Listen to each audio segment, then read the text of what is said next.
una sa lahat. Naglalaki ang hampas ng alon at malalakas na hangin. Ramdam na sa malaking bahagi ng Luzon, bunsod ng bagyong Uwan. Bangkang sinasakyan ng mga mangingisdang papalaot sana, lumubog. Ang buong detalye ng mga balitang yan, abangan maya-maya lang.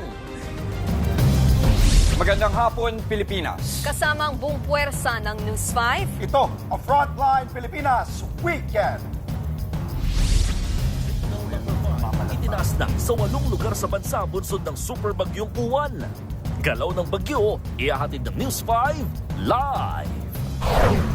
Bangkay ng isang residente sa Catbalogan City, Samar, nakuha matapos gumuho ang kanyang bahay sa kasagsagan ng bagyong Uwan. Mga residente nakatira sa mga mababang lugar sa Metro Manila, pati sa mga probinsyang tatamaan ng bagyo, nagsilikas na.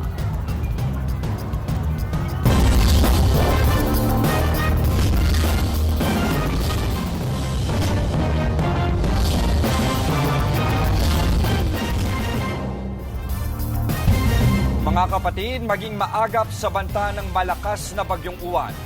Buong puwersang nakabantay ang News 5 para ihatid po sa inyo ang mga mahalagang balita at impormasyon.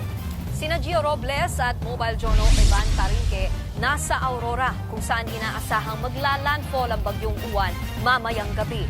Nasa Albay naman, si Mobile Journal Arles de los Santos at nakabantay rin sa sitwasyon sa Metro Manila si Ian Suyo. At may update naman mamaya po mula sa Malabon si Carrie Cator, habang si Bril Montalvo nakaantabay naman sa Negros Oriental.